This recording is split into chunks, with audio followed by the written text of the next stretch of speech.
morning. Thank you guys very much for being here. As Brian mentioned, I'm John. This is Kieran. I'm mostly going to be talking. Kieran's mostly going to be demoing. And the first thing I'd actually like to check is how many people here are running Visual Studio 2015? By show of hands. Brian, you don't count. Cool. How many of you are running Visual Studio 2015 CTP6, the one we just released a couple of weeks ago? Awesome. That's awesome both because there are a few people in the audience who are already running the bits that we're going to be showing today, and also awesome because most of you aren't. So we'll get to talk about things. And the first thing we're going to do is we're going to try to jam up the VS Live network. This URL behind me will take you to the download site for CTP6 of Visual Studio 2015. It installs nicely side by side with Visual Studio 2015 and Visual Studio 2012 most of the time. We'd love your feedback on the product. We have a couple of more releases before the final RTM of the product.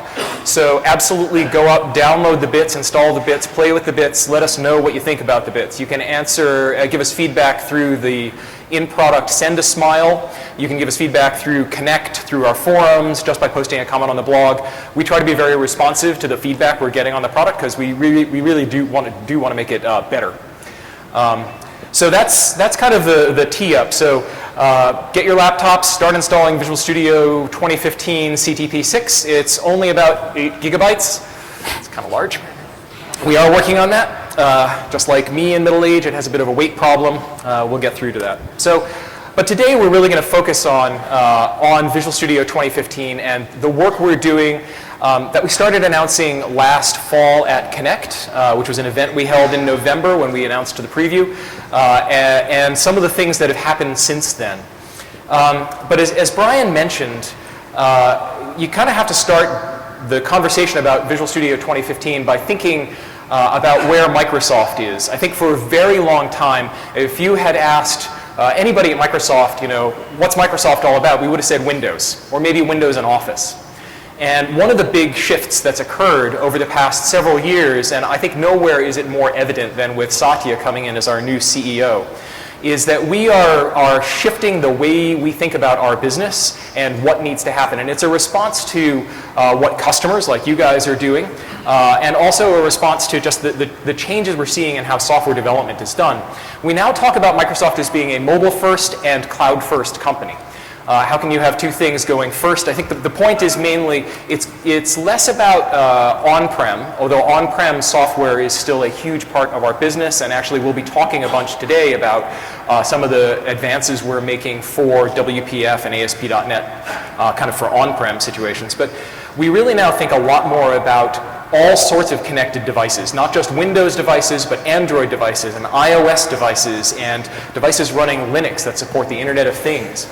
And we think about the cloud, and when we think about the cloud, that really pivots how we think about our developer platform. The cloud, to Microsoft, when you say the cloud, it will mean Azure.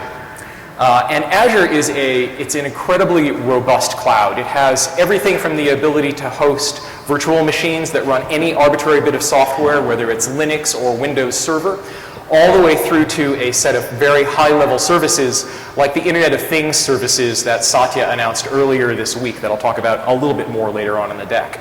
But also Azure is kind of a front end that enables you to consume other cloud services. And we've partnered with a bunch of other cloud providers, including Salesforce and SAP and GitHub, companies that are kind of born on the cloud or have a strong cloud presence. And you can build applications for all kinds of devices that both bring together your own custom logic that can run as an Azure website or using Azure mobile services, and also pull in information from a site like Salesforce to create a complete application that you then deploy down to the customer desktop. And Visual Studio has had to follow this pattern. In particular, our customers have made it very clear to us that they need to be able to target not just Windows desktop and Windows client devices, Windows Phone and Windows tablets, but also Android and iOS. In particular, Android and iOS. And that's led to a bunch of changes about how we think about Visual Studio. Visual Studio today, even with 2013, but now especially with 2015, it has built-in capabilities to be able to target Android and iOS using C# HTML and C++. And I'll talk again more about that later in the deck. The other part of this conversation, and when we ran through the slides earlier, I realized we weren't going to have a lot of time to go in depth on it, is about our ALM solutions, our application lifecycle management solutions, and how Microsoft is approaching DevOps. And for us, we talk a lot there about Visual Studio Online, which is our online kind of version of Team Foundation Server, but it has a lot more in it. It's the service version of Team Foundation Server. By the way, how many of you run Team Foundation Server? Awesome. How many of you are also using or do use Visual Studio Online? Brian, put your hands down, you don't count. Thank you. All right, so that's actually really good. We should talk more later. Kieran and I will actually be, probably after this, we'll hang around for a couple of hours. We'll be sitting at a table outside, so we will be happy to talk to you about Visual Studio Online, Visual Studio, Azure, things like that. Drilling into Visual Studio 2015, there's a lot in the product. There's a lot in the product for classic desktop development with WPF, for classic ASP.NET development. There's advances we've made in F# and the Python tools, a whole bunch of things that have been around for a while. Looking forward, though, the things you will hear us talk about the most are about how Visual Studio is enabling mobile development, particularly mobile development that is going to enable you to reuse your code across Android, iOS, and Windows devices. You hear us talk a lot about cloud development. And when we talk about cloud development, a lot of that is going to focus on the new ASP.NET v5, which we'll talk about more in the deck, but also consuming Azure services and the work we're doing to make it easier in Visual Studio to consume Azure services. And of course, we'll talk about developer productivity, because that is primarily what Visual Studio is all about. Ever since we started with IntelliSense, we've tried to make the IDE more and more productive. So let's start by talking about mobile development. In the world of mobile development, you kind of are stuck for either getting reach across a lot of devices with a lowest common denominator kind of platform like the mobile web, which is surprisingly robust and you can get a lot out of it, or deep kind of rich experiences. And on Windows desktop, that would be something like WPF. For a native application on iOS, you would probably be using Objective-C or Swift and Xcode. For an Android device, you'd be using Java and Android Studio or Eclipse. What Microsoft is trying to do is to make it a lot easier for you to do not just one device and then have a separate team that does the second device and then have a third team that does the third device, but to have one team that can easily target all three devices from a single experience. The way we do that is through code sharing, and we've chosen 3 technologies to enable us to do that. For the HTML side of the house, we're making heavy use of an open source technology called Cordova, Apache Cordova. For those of you who are unfamiliar with Cordova, it's a technology that actually emerged several years ago. It was a small company that was acquired by Adobe and became Adobe PhoneGap. Adobe then kind of split part of the platform part of the technology, the developer platform part of the technology out, and gave it to the Apache Foundation, and then kept the PhoneGap services like PhoneGap Build as something they could run. What Cordova enables a developer to do is to call local device services from a locally installed application that is in fact written in HTML, JavaScript, and CSS. There's basically a little plugin layer inside Cordova where there are these native adapters, and then the top end just looks like JavaScript APIs. So we have embraced the Cordova open source standard. Visual Studio will lay it down during a typical setup of Visual Studio, and it enables you immediately to start coding using the skills you probably developed writing Windows 8 and Windows Web applications, WWAs, or writing single page applications in the ASP.NET model. A lot of those skills will come forward and they'll be immediately familiar to you. So if you're a web developer today and have built single page applications or anything that looks like an SPA, a Cordova application is a very natural way to be able to reach Android, iOS, and Windows devices. We've taken our own kind of bent on what Cordova is and should be based on the feedback from a lot of very large customers who have very large code bases, including Microsoft. JavaScript at a point becomes kind of unmaintainable. And the fault basically lies in the language itself. It's an awesome dynamically typed language, but it's missing a few key concepts that would actually make it scale to million-line applications. One of them is classes, and another one is modules. So about 2-3 years ago, we introduced a new programming language called TypeScript.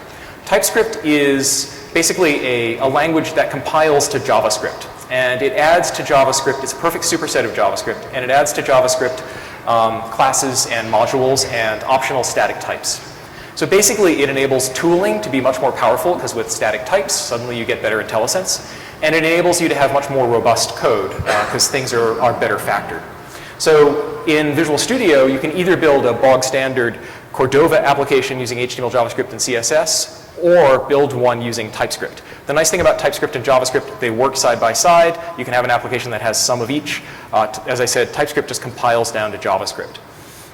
And the other thing is TypeScript, in the future, as ECMAScript, the standard that becomes JavaScript, gets richer and richer, you're probably going to see less and less of TypeScript, because we'll just start to use what JavaScript has in it. So basically, this is a kind of a way of saying, like, we're not trying to work against the standard. This is actually, it's designed by the same guys who sit in the ECMAScript standards board, and it feeds into what the JavaScript standard becomes. If you're coming from a C# background, which I imagine most of the people in this room are coming from, the solution we are providing to you there is from a company called Xamarin. Xamarin has been around for a while. You may be familiar with Mono. Mono is an open source .NET runtime built by a guy named Miguel de Queza. He and his CEO, Nat Friedman, created a company that was basically taking the Mono infrastructure, plugging it into Visual Studio, and making it target Android and iOS devices. And if you download and install the latest CTP of Visual Studio, there will be a tick box in Visual Studio to install Xamarin alongside everything else. Now, normally Xamarin is a relatively expensive product, running over $1,000 per developer per seat. What we are installing with the product is it's kind of a light version of Xamarin. It has a couple of limitations. It doesn't ship with their Xamarin Forms technology, which is a productivity helper technology. And it also has a bytecode limit on the size of the applications you can create, which is about 128 kilobytes. You can still create notable applications with that, but you will have to work within those constraints. But basically, every copy of Visual Studio now comes with a copy of Xamarin, which is going to enable you to basically take your C# code and share it. About anywhere from probably 60 to 90% of that code can be shared across Android, iOS, and Windows devices. The interesting thing about Xamarin is you compare and contrast Xamarin with Cordova. Cordova basically masks the underlying platform. To Cordova, everything kind of looks like a web browser with these native extensions in it. Xamarin kind of took a different pivot. Xamarin, their philosophy is more, we want you to leverage the power of the underlying platform. So rather than abstracting the underlying platform, they constrain the code reuse mostly to the business logic. And then when you want to write your really native part of the application, you basically are writing in C#, but you're calling iOS APIs or Android APIs or Windows APIs directly. So the experience, it can look a little strange when you start typing C# code that calls iOS APIs, because the API shape is still an iOS API shape. But it does enable you to use those C# skills and use Visual Studio to do that. The very last technology I want to talk about is C++. Now, C++ is actually supported natively across Windows, Android, and iOS. They all support it today. There's no magic that needs to happen in order to do that. But they all support it to different levels and with different compiler technologies. So the trick we had to do here was to, this was actually something we did at Microsoft in order to enable our internal teams, because we have hundreds of millions of lines of C++ code, to be able to repurpose their code across these different devices. The Office team, in fact, has done something very similar to what we have done with this technology, and we'll be moving onto this technology as we get closer and closer to RTM. What we have done is we have pulled the iOS and Android C++ compiler chains into Visual Studio and created a shared project structure on top of it. This enables you to write shared C++ code for the non-UI portions of your application. C++ in particular on Android, there's no real UI stack that you can call from C++. So we really focused on just the shared DLL portion of the application. So the result is Visual Studio now has in it Clang and LLVM alongside the Microsoft Visual C++ compiler. And you basically are going to write a project in Visual Studio and Visual C++ that has code, and then the IntelliSense in Visual Studio will kind of flip you through the different things to tell you, oh, you're calling an iOS API, you're calling, this is not Clang clean, and things like that. So basically Visual Studio is going to help you write your shared DLL like that, and then you'd put a UI on top of it, either using a technology like Xamarin, or you would use a native technology like Android Studio to write Java and Xcode to write iOS, and then Visual Studio with XAML, for example, to then call into the shared C++. Now, the very last thing we did was to create an Android emulator. We have Windows Phone emulators today. They are quite good. And in particular, one of the things we heard a lot from customers who were designing and building for our phone platform was the user experience of our emulator is quite rich. It enables all sorts of things like using a map to pick a location instead of typing in your lat long when you want to simulate your geolocation. So when we started out this project and we started to talk with both internal and external customers, one of the pieces of feedback we got pretty loud and clear was the existing Android emulator that comes from Google is not very good. In particular, it's very, very slow. It basically fully emulates the ARM chipset, and it's just kind of slow. And so what we did was we created, using those same images, an x86 Android emulator that is very fast. It supports OpenGL. It supports most of the device capabilities on the devices. And we've been shipping it now since preview, actually, in November. And it's actually updated several times since then. This is similar in many ways to the emulator that Xamarin has, or similar to the emulator that Genymotion has. Thank you. Yes. But it ships in Visual Studio, and you could just, when you tick, we'll install it. And in fact, Xamarin, when you go through the Visual Studio installation experience, instead of Xamarin installing the Xamarin emulator, they'll just use the Visual Studio emulator. So that's kind of the mobile and device development part, and I'm going to hand it over to Kieran now to show you some of this stuff. Thank you, John. It's fascinating that the Commodore 64 was mentioned earlier. Because is anybody from the UK other than me? Oh, hello. Well, there was an arch rival to the Commodore 64 in the UK back in 1983 or 1982, and it is the topic of the demo today. So the topic is certainly not innovative. It is not new from a code base and what it does point of view, but the tools are the focal point. But I'm just going to run this app. And there it is. So this is a Sinclair Spectrum. It's emulating the 48K, the 48K version. And I'm going to turn this into a mobile device application for various platforms. I cannot claim credit for the code base. This is a port of the Fuse code base. And if any of you are into emulators, then Fuse is an extremely powerful, extremely accurate emulator for this particular machine. And it is written in ANSI C and nothing else, which makes it perfect for our purposes. So the first thing that I'm going to do is I'm going to work on the Windows version. So this is running as a Windows application. This is using our new universal application platform in Windows 10. This is Windows 10 that you're seeing.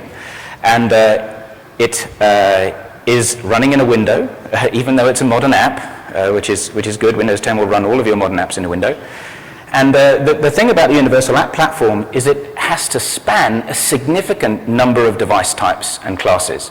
So here I've got quite a powerful laptop, which would be equivalent to a desktop with multiple screens as well, all the way down to the phones and then everything in between, going through tablets and laptops, touch and non-touch, and including Xbox. Xbox One will also be able to run these applications. So from a user interface perspective, there's a lot of scaling that's got to go on, not just in user interface and how the user how the data is presented back to the user, but also how the user interacts with it from an input point of view. So for example, if I resize the window, then my virtual screen starts changing. And if I take it down to a tablet form factor, then I'm going to need something like on-screen joypads so that I can play the games that are so important on this particular platform. And if I shrink it down, then when it gets towards the tablet form factor, they need to shift underneath because I'm now in portrait mode. So the Windows Universal App Platform will notify your application, hey, you're now in portrait, and I can move things around in the XAML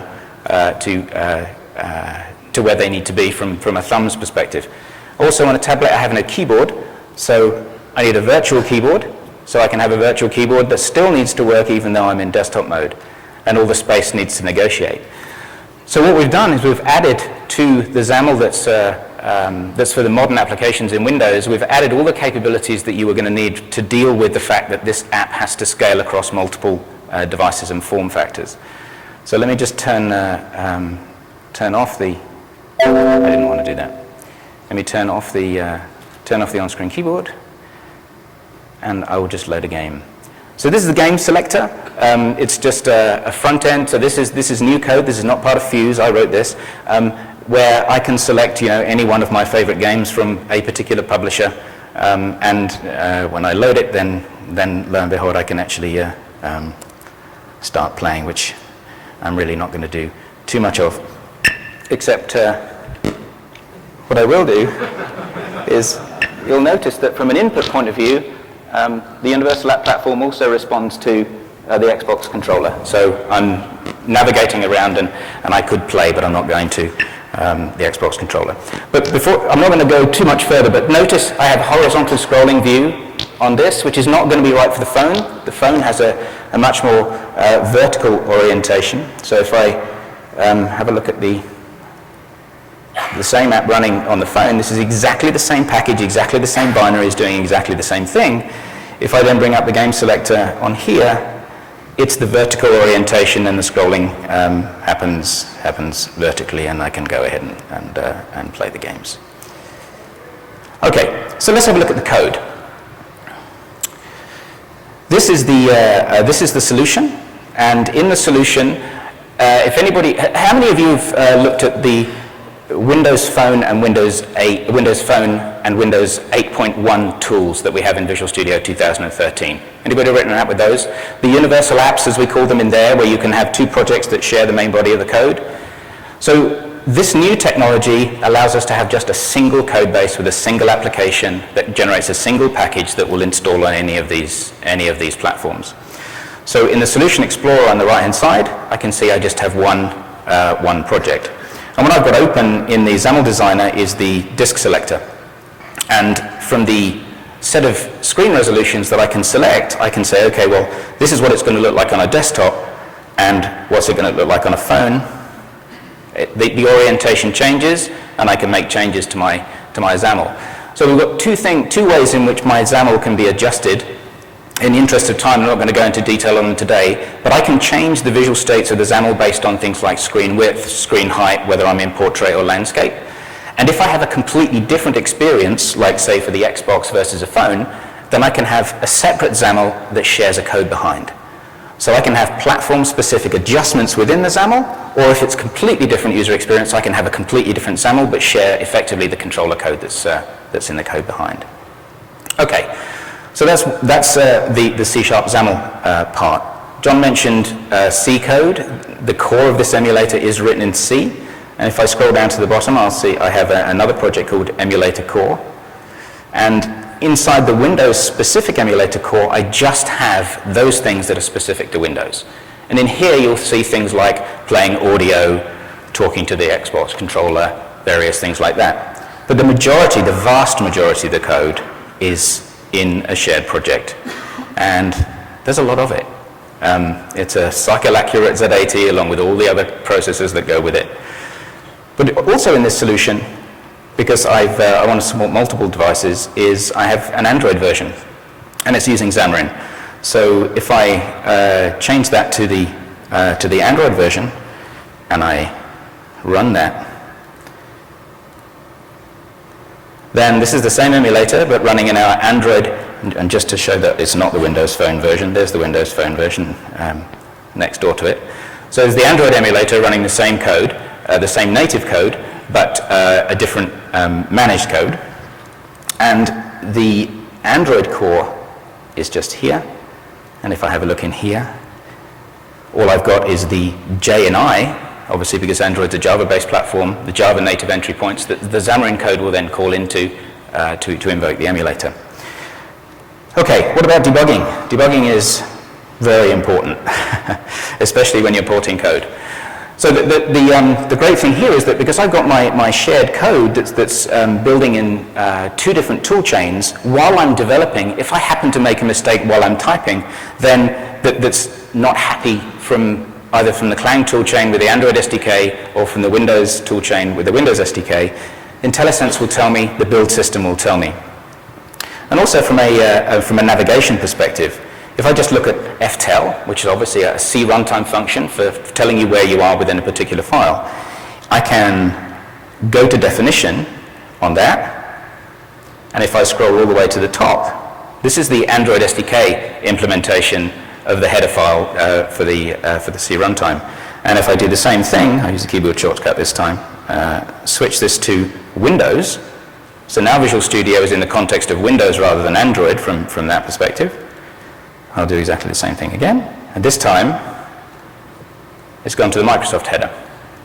So that's interesting, but and one place where I actually had to use that is in the definition of RGB.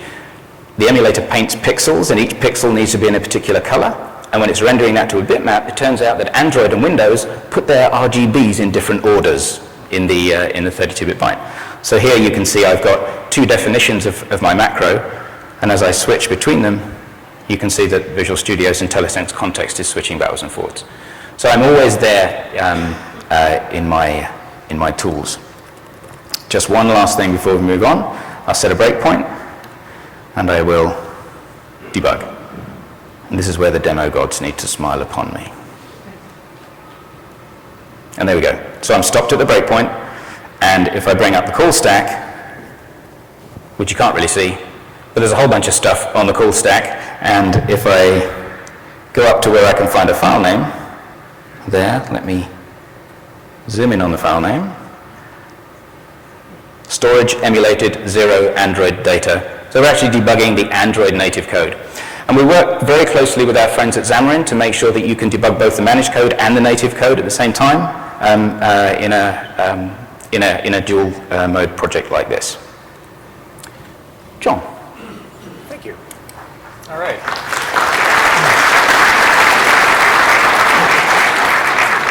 So I don't know if I made it super clear, but I did want to say something about this, which is I recognize that probably a lot of you are, how many of you are still mostly focused on building desktop applications? How many of you are mostly focused on building like ASP.NET applications? Okay. How many of you are actually building device applications? Yeah. So one of the things that, I mean, we do continue to make advances in WPF. We do continue to make advances in ASP.NET. And in fact, we'll show some of the WPF tooling advances in a couple of minutes. But one of the things that I recognize here is as your companies kind of expand, they do more things. One of the pressures that comes down very often is, hey, we need a device app. I think in the past, Visual Studio has not been the first thing people would think about because Visual Studio is the tools for Windows. We're trying to make it really, really easy for you guys as developers to be able to say, actually, we have an answer for that. We have Cordova, we have Xamarin, we have C++. You know, it's a shift, and the I mentioned like the Office team, they had the option to build native applications. We are a large enough corporation, we could have invested a couple of hundred people to build the Android version, the iOS version, the Windows desktop version, the Mac version. They chose not to do that in the Office team. They actually have, I was actually talking with their engineering manager yesterday, over 90% shared code across Windows desktop, Mac, Android, Windows devices, and iOS. And that's because they've taken a long time to factor their code to do that. But it's using technology very similar to what we're showing here. So it is possible to get tremendous code reuse and still have world-class applications that are on these devices. Now let's flip the conversation forward to cloud development. And I'm recognizing we are running a little long because I talk a lot, and I apologize for that. So I'm probably going to move a little more quickly through the second half of this. So we had the devices portion of the conversation. Let's have the cloud first portion of the conversation. I think there's a lot to the Azure cloud. Everything from HD Insight to the application analytics services, to the Power BI services, to Office 365, to the Azure mobile services, to just Azure as an infrastructure as a service platform where you can prop up and run virtual machines. We have done a huge amount with Azure. It is a multi-billion-dollar, multi-year investment with a significant engineering team behind it. And one of the key things that we're driving toward is to make sure that basically your on-prem and your cloud solutions are both as similar as possible. So for example, you have Active Directory locally, we have Active Directory in the cloud, and the two things can work together. But also so that you can build hybrid applications that have an on-prem solution and a cloud solution, because it turns out some stuff you really do want behind your own firewall for whatever reason. But some stuff, it's going to be more cost-effective to put into the cloud. And in fact, Microsoft is in this situation today. We run all of our Exchange email in the cloud. We, for a lot of our teams, in fact, are now using Visual Studio Online for, Visual Studio, for example, uses Visual Studio Online for source code, build, and work item tracking, all in the cloud. But we still have to have on-prem things. Visual Studio is still built on-prem using Team Foundation Server and a bunch of custom build scripts. So we have to manage these hybrid things. You are probably going to wind up managing these hybrid things. And that's one of the areas where Azure really stands out.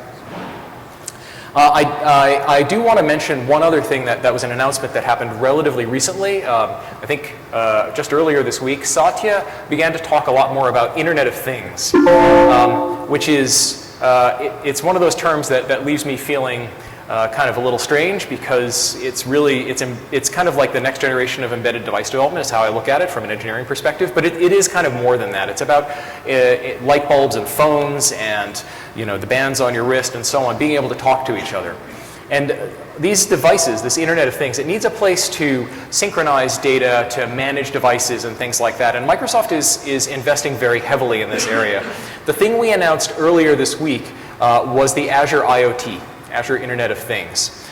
It is currently, it's going to enter preview later this year. And I don't know how long they're going to run the preview. There are some of the services that are available today, and if you have an MSDN subscription, which I hope most of you do, you can actually go in and use some of your Azure hours against the preview if you want. One of the services that is available in preview today is called Azure Stream Analytics. With all of these devices out there pumping information, you really do want to be able to grab analytics information real time on top of that, and that's what Azure Stream Analytics is designed to do. It's designed to handle millions of devices pumping information through and to be able to show you trends and patterns on device usage. But that's not actually most of what I want to talk about today. Today I really wanted to focus on kind of the nearer term developer platform changes, and there are three things that I think I need to talk about here. The first, I think I earlier mentioned our November preview event, Connect. We announced that we were open sourcing the core of .NET. It is now available on GitHub. We've taken our first pull requests. This is not full .NET framework, but it is a significant portion of core CLR and the core frameworks. They are now open sourced, and they run on Windows, Linux, and OS X. And so that's a pretty major effort for us to do that, and that is going to grow over time. The primary reason we did that was to support the right-hand side of this slide, which is ASP.NET v5.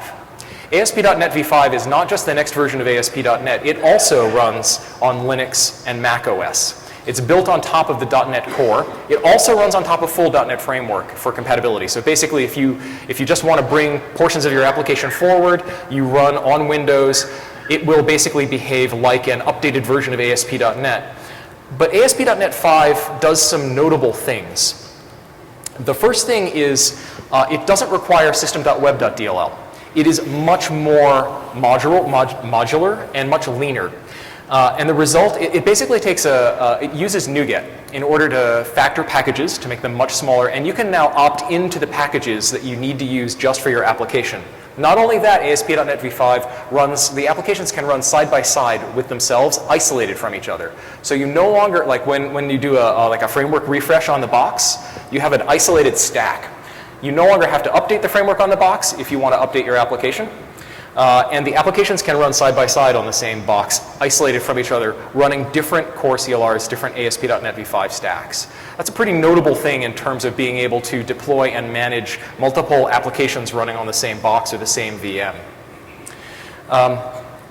Along with, there's actually a ton of other stuff that came along with this. For example, web config, everybody's favorite way to configure ASP.NET applications. We've now actually pushed that pretty far forward. It's now done programmatically through a file called startup.cs, and you no longer really need web config. We've also started to talk a lot more about MVC6. MVC6 unites the models for web pages, MVC, and the web API. So these are no longer three completely different programming models. It is now one programming model that is unified across all of them. So for example, you can return Razor views and content negotiated data from the same controller using the same MVC filter pipeline. There are a bunch of other things that came along with MVC6.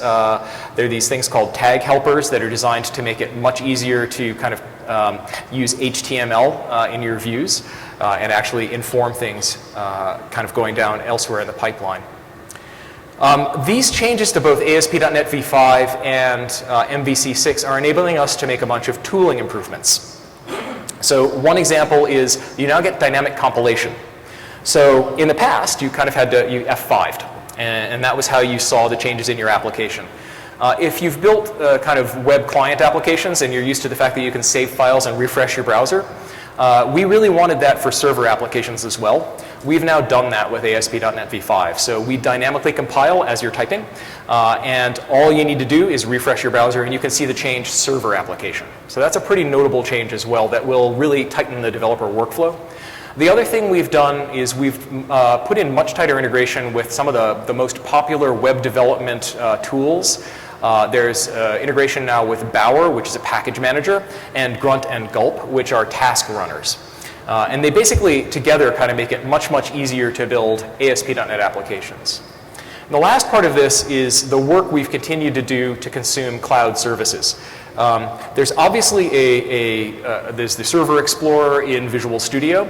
A lot of the work we've done in Visual Studio 2015 is about solving some of the identity woes. I don't know how many of you have experienced what I've experienced, which is you sign into the Visual Studio IDE, you sign into the Windows Store to unlock your developer box to build a Windows 8 application, which then will prompt you periodically to refresh the certificate. Then you have to sign into Azure. Then you have to sign into Visual Studio Online.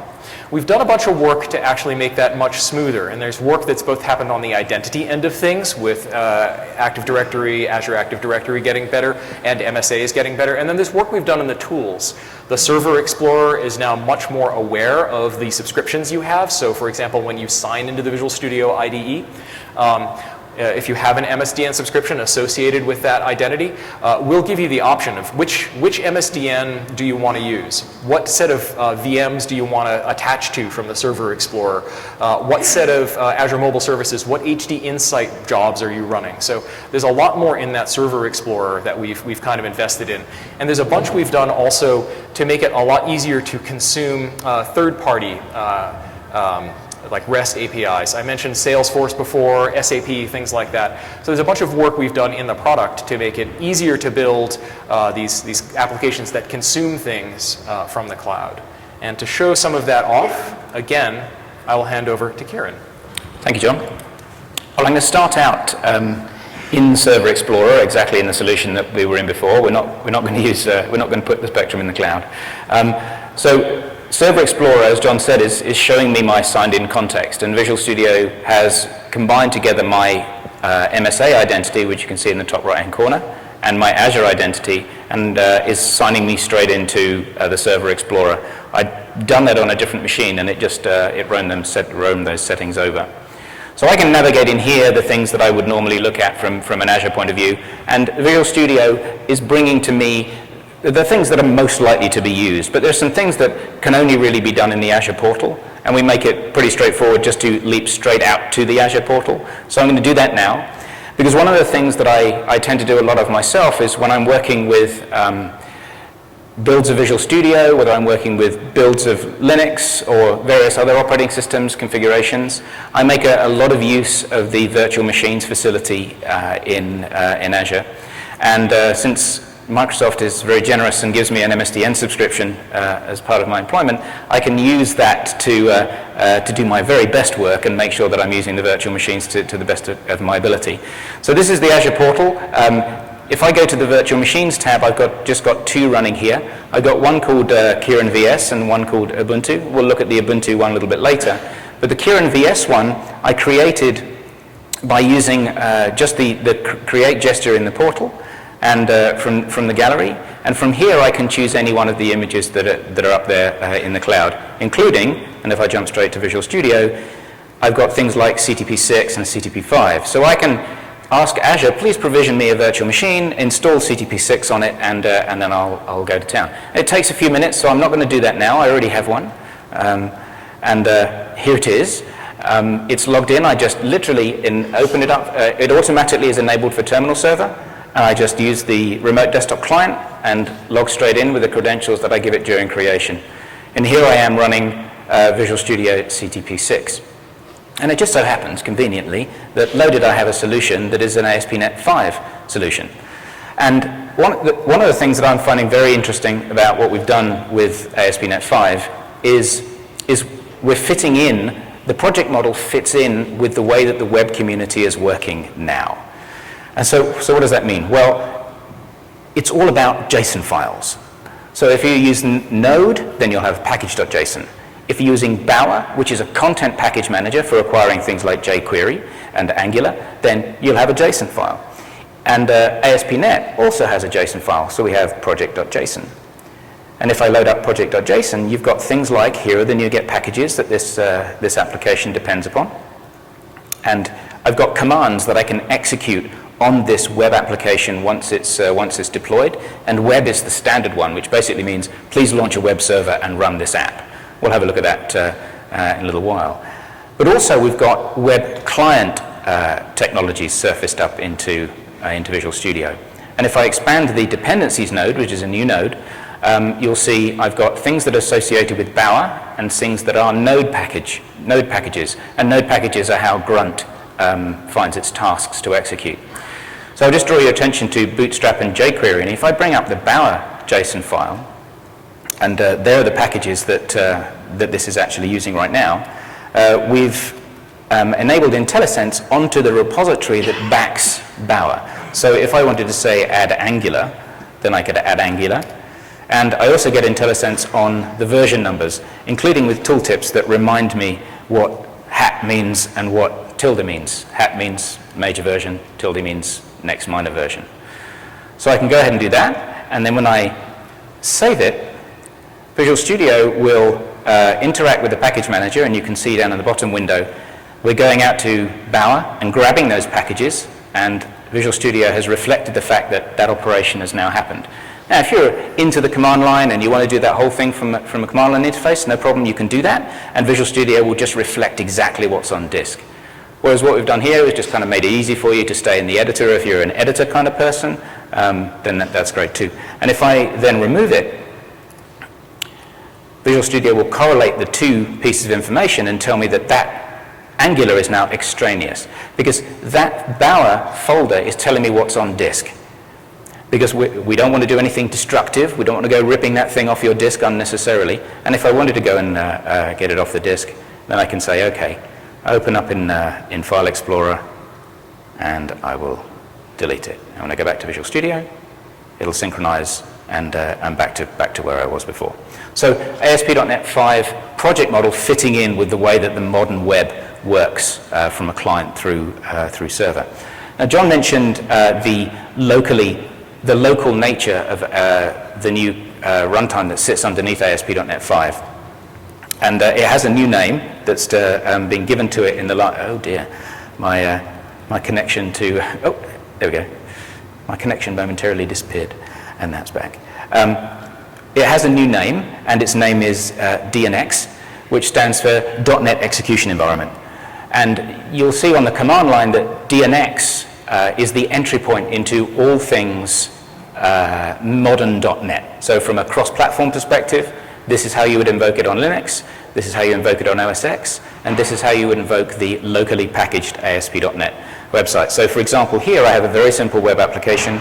I would say DNX in the current directory and launch the web command that we saw earlier. If I run that, this is going to use not the desktop CLR, but a local CLR that's just in a directory on the disk to start this web application running. And, oh, okay, John. We'll come back to that. Is it back? It's back. It's back. It's not Kieran. It's not tremendous. Thank you, John. It's not tremendously exciting. I will launch a browser, and it will give me the ability to invoke a web API, which, as John mentioned, is based on unified controllers. So there's the. The network is really fighting you. It's not being helpful. It must be all the people in the room downloading CTP6. It could be. So this is the application that's running out of the local CLR, and if I click on this, then that's just going to launch one of those default entry points. So the last thing that I want to do before I'll hand back to John is I would just say, where is dnx.exe? And we'll have a look in this directory. This is the application local CLR, along with all of its dependencies. Now, there's a large number of packages in here. The most compact version of this, we'll have a look at that in a little while, but that's everything that I need in order to run this website, which includes all of MVC, all of the base CLR, base class libraries that I would need for a typical business application, and it's all completely local. John. Kieran. All right. So, productivity. It's kind of the hallmark of Visual Studio. It's what we do. We kind of think about it in terms of three things. There's coding productivity. There are these advanced features, which for right now I'm mostly going to talk about testing productivity. And then there's diagnostics. So basically there's, when you think about your edit, compile, debug cycle, it's edit, compile, debug, and test. These things, we're trying to make them much, much more efficient. So alongside improvements that we are making to IntelliSense, improvements we are making to the speed of project load and the build times and things like that, which we do with every release. There are a couple of things that are kind of new and notable in Visual Studio 2015. The first is for C# and VB. We've brought in what's called the codenamed Roslyn language service, the .NET compiler service, which is also an open source project up on GitHub. You can go and take a look at it. And that enables our compilers, our C# and VB compilers, and our language services to do quite a bit more. It's a much better factored compiler than we've had in the past. And in particular, we're starting to get some advanced refactorings and some advanced code analysis that we're able to do with the new language service. We've hooked the Roslyn language service up to a new editor UI feature called Lightbulbs. Lightbulbs, Kieran will show you in a minute, but it's kind of like it's a helper that's actually going to tell you not just what the problem is or what the completion is, but how to fix the problem. And then the very last thing we've done is we've started to actually do live code analysis. So even as you're typing, we're starting to tell you kind of what's going to be the matter in your code, and we feed that back into Lightbulbs as well. So the experience in the editor itself, I hope unobtrusively, is going to start getting much more productive, telling you, anticipating errors before you hit them. We've done a bunch in the testing space. One of the biggest things, how many of you do unit testing? I hope every hand goes up in this room, thank heaven. I had one of these I gave not too long ago, and I asked the same question, and like about maybe a quarter of the room was doing unit testing, and I was like, how the, don't even, it was very painful. We've done something now with our unit testing hookup so that you get smart unit tests. It's much, much easier to auto-generate your unit test framework and to build out from there. It's going to be a lot faster. And we've also done a bunch of integrations between Visual Studio and Visual Studio Online so that the cloud load testing is a lot more efficient.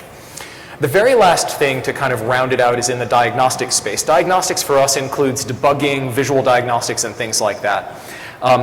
One of the things so Visual Studio, really, it's kind of like some UI wrapped around a debugger.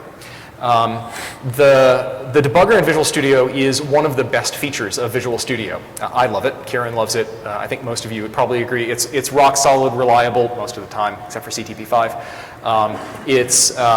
Yeah, that was painful. It's fast. It's very good. And actually, I will be honest, the more we've worked with non-Visual Studio debuggers and doing our multi-device development stuff, the more we've realized actually our debugger is pretty good. But it's full-featured, but it's very, very hard to discover some of the features in it. So for example, it has trace points, and it has the ability to do conditional breakpoints. It's not a feature that a lot of people take advantage of. It's quite powerful, both of those, once you get to know them.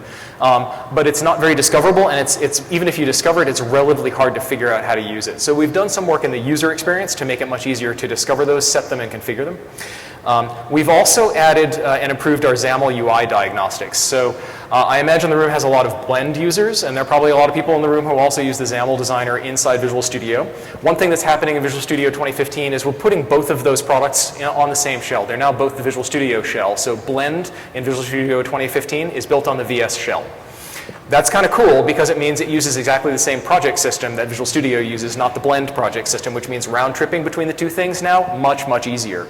But one of the things we heard loud and clear was there's a lot of work that you want to do against the actual running application. The Blend, as good as it is still kind of an approximation of what the running application is going to look like. And there's a lot of work that engineering team does to make that approximation as close to reality as possible, including trying to run code that might not actually be complete yet and display that on the design surface. Sometimes that just doesn't work.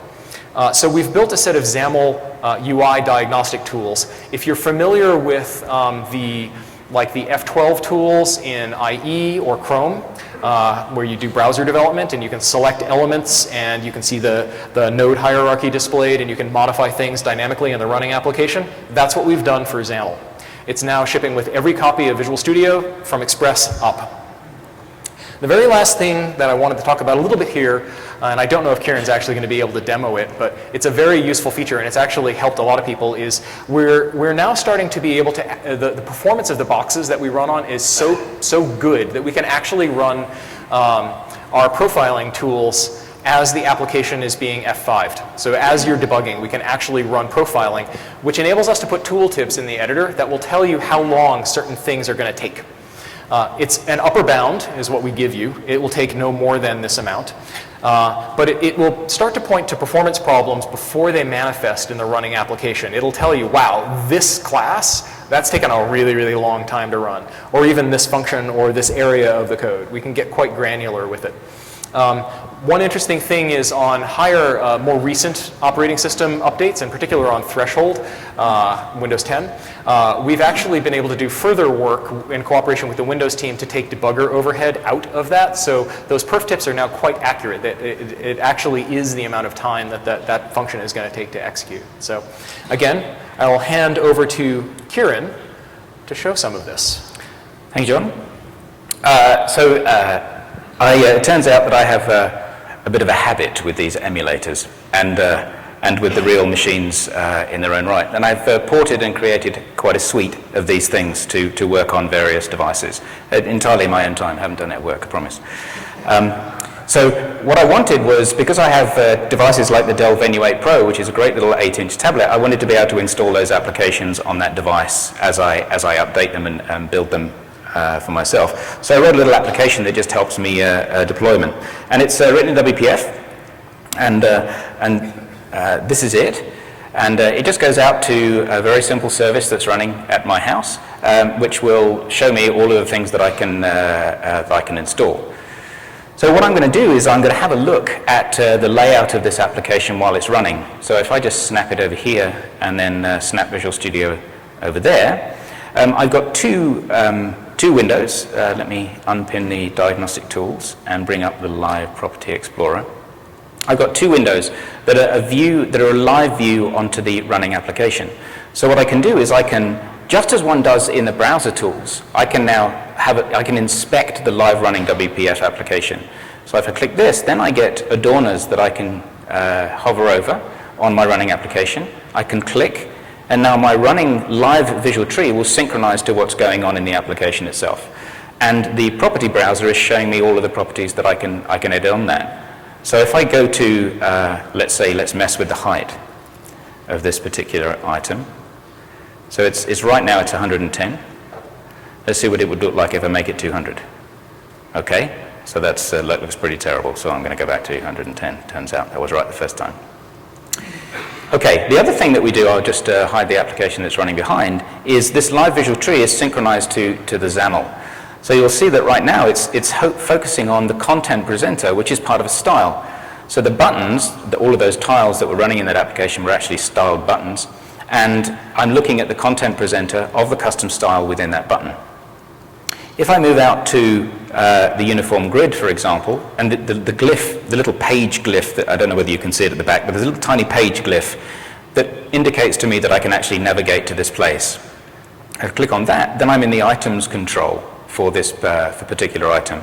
And if I click on the button, then I'm in the data template.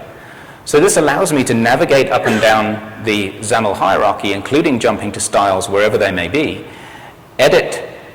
make edits to the live running visual tree, and something that we're working on that we're really hoping that we can get in is for those edits to then be reflected back into the XAML without having to remake them again. Right now with CTP 6, you'll find that you can just make them, but they disappear once you push stop. So we're fingers crossed on getting that to map back.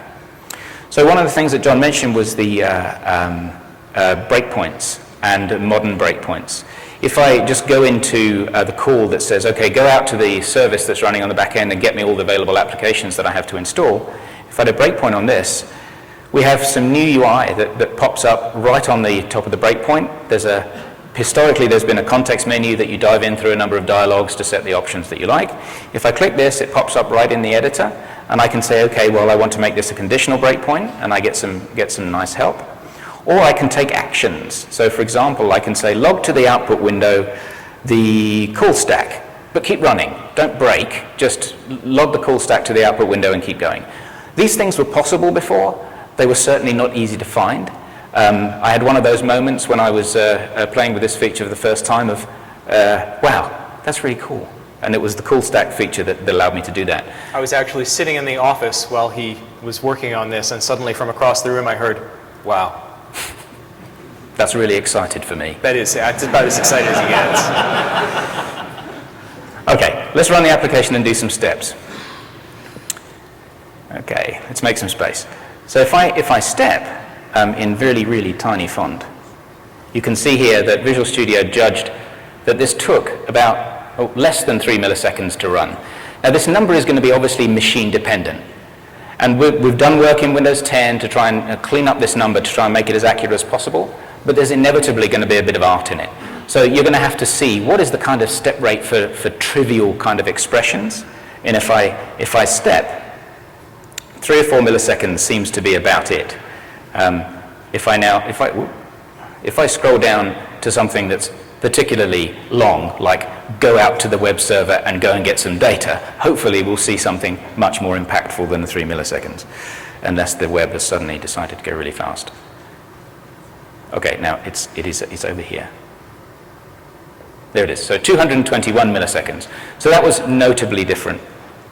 So what this allows you to do is, after you've seen a spike or some kind of strange behavior in one particular part of your application, you can then jump into the debugger, step over the code, and see the specific ones that are actually taking more time than you expect them to. It's just a way of narrowing right in. John. All right, we are running a little bit over. I apologize. I'll try to wrap it up pretty quickly here. Something I mentioned at the beginning that I'm not going to spend a lot of time on is really about our ALM and DevOps solution. Most of you said you were using Team Foundation Server. A bunch of you said you were using Visual Studio Online.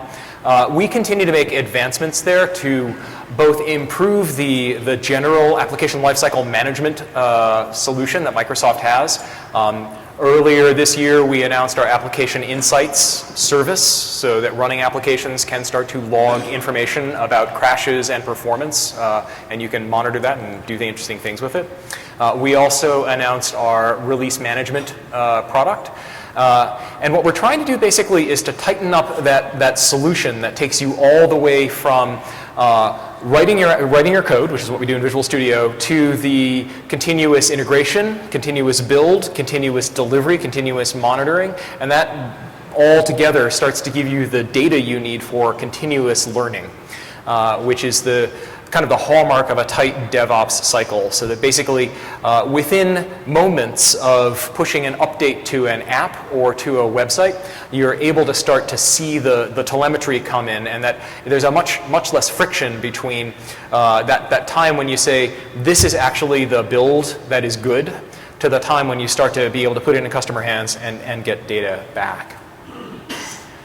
There is one more thing that I think we kind of wanted to show. It's just kind of cool. It's not necessarily any, and it's only a little cool, not a lot cool. But I will hand it over to Kieran, and we are going to show .NET running on Linux here, and OS X, I guess. Did you do the OS X thing? Not today. Macintosh. It's the wrong color, and there's no. It's not gold. Thing. Yeah, it's not gold. I probably wouldn't buy the gold one. Okay, so earlier on, I breezed by an Ubuntu virtual machine running in Azure. This is it. I've done a secure connection using SSH to it, using PuTTY, which is a fantastic open source SSH tool for Windows. And this is Linux, and I have built the Linux version of the Core CLR, and this is it.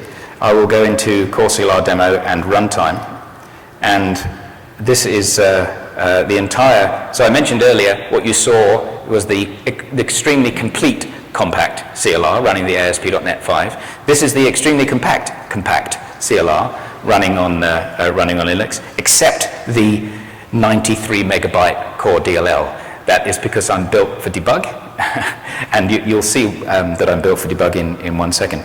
And we have a command line tool called core run. And actually, before I do that, I'm sure this is not new code to any of you here.